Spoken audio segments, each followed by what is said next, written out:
لا یؤمن احدکم حتی اکون احب الیہ من والدہ وولدہ والناس اجمعین، تم میں سے کوئی شخص مومن نہیں ہو سکتا جب تک کہ میں اسے محبوب تر نہ ہو جاؤں، اپنے باپ سے بھی، اپنے بیٹے سے بھی، اور تمام انسانوں سے۔ جھانک لیجئے دل میں، صورتحال یہ ہے یا نہیں ہے؟ کیوں محبوب ہو جائیں؟ اس لیے کہ آپ کے ذریعے ہدایت ملی ہے، آپ کے ذریعے ہم اللہ سے جڑے ہیں، اور آپ کو معلوم ہے دنیا میں کوئی شے ہدایت نہیں، نعمت نہیں ہے جب تک کہ نعمت ہدایت نہ ہو۔ اگر صحت اچھی ہے، ہدایت نہیں ہے، تو بدماشیاں کریں گے، کیا کریں گے؟ آپ کو معلوم ہے صحت اچھی جو ہے کہ جا کے کھپے گی اگر ہدایت نہیں ہے۔ اگر دولت ہے، ہدایت نہیں، کیا کریں؟ گلچھرے اڑائیں گے، عیاشیاں کریں گے، لوگوں پر اپنی دولت کا روب گانٹیں گے۔ اولاد ہے، ہدایت نہیں ہے، یہ اولاد سہان روح بھی بن جائے گی کہیں آپ کے لیے۔ کوئی شے نعمت نہیں ہے جب تک کہ نعمت ہدایت نہ ہو، اور ہدایت ہمیں ملی محمد الرسول اللہ صلی اللہ علیہ وسلم کے ذریعے۔ تو آپ سے بڑھ کر محبوب کون ہوگا؟ اس کے ضمن میں ایک بڑا پیارا واقعہ آتا ہے۔ حضرت عمر سے پوچھتے ہیں حضور ایک مرتبہ، عمر تمہیں مجھ سے کتنی محبت ہے؟ اندازہ کیجئے کہ اس قدر اپنائیت کسی سے ہوتی ہے تب یہ سوال ہوتا ہے، عمر تمہیں مجھ سے کتنی محبت ہے؟ عرض کیا حضور مجھے آپ دنیا کے ہر انسان سے زیادہ محبوب ہیں۔ فرمایا اور اپنی جان سے؟ ذرا سا توقف کیا، دل میں جھانکا، ہاں حضور اب میں یہ بھی کہتا ہوں کہ میری جان سے بھی زیادہ عزیز ہے مجھے۔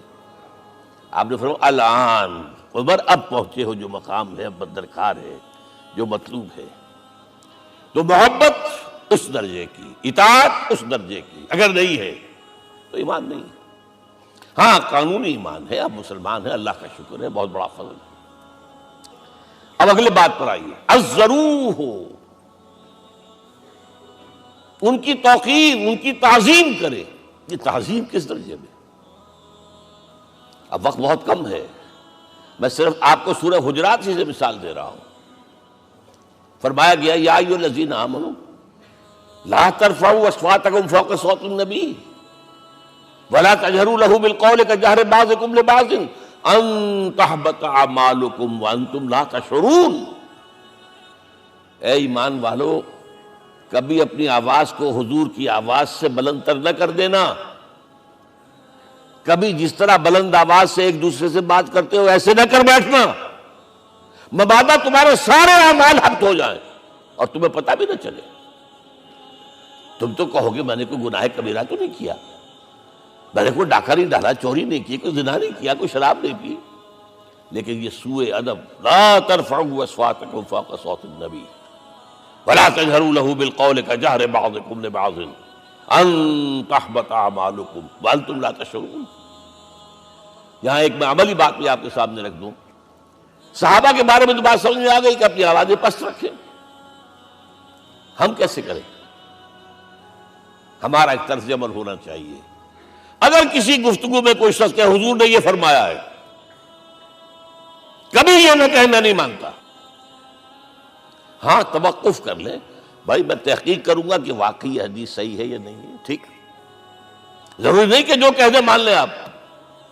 محدثین نے کتنی محنتیں کر کر کے چھانٹی کی ہے، لہذا یہ، لیکن فوراً اگر آپ لگا نہیں میں نہیں مانتا، یہ عقل کے خلاف ہے، یہ فلاں ہے، یہ وہ ہے، یہ ہے کہ جو آپ سوء ادب کے مرتکب ہو رہے ہیں نبی اکرم صلی اللہ علیہ وسلم کی بارگاہ۔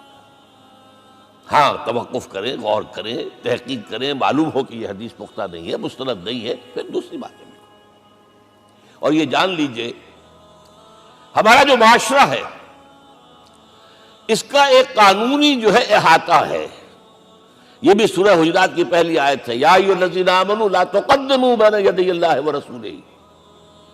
اللہ اور اس کے رسول کے احکام کا دائرہ ہے، اس کے اندر اندر رہو، باہر نہیں نکل سکتے،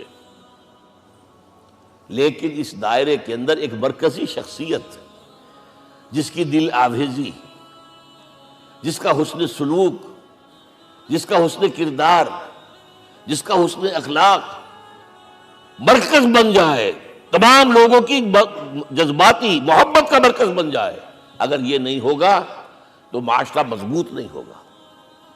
محض قانون اور دستور پر معاشرہ مضبوط نہیں ہوتا. کسی شخصیت، اب آپ کو معلوم ہے آخر ہندوستان کے معاشرے میں گاندھی کا ایک مقام ہے کہ نہیں ہے؟ آخر یہ سارا معاملہ چل رہا ہے اسی کے گرد کے نہیں؟ ماؤ زے تنگ کے معاملہ ہے ہی کہ نہیں ہے؟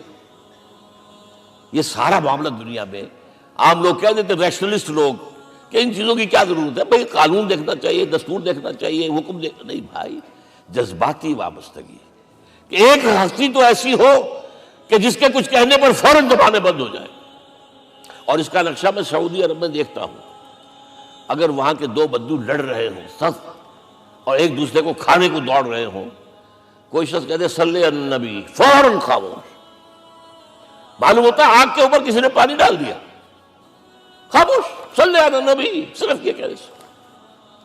یہ جذباتی وابستگی اگر محمد سے نہیں ہے صلی اللہ علیہ وسلم تو آپ کا معاشرہ کبھی مضبوط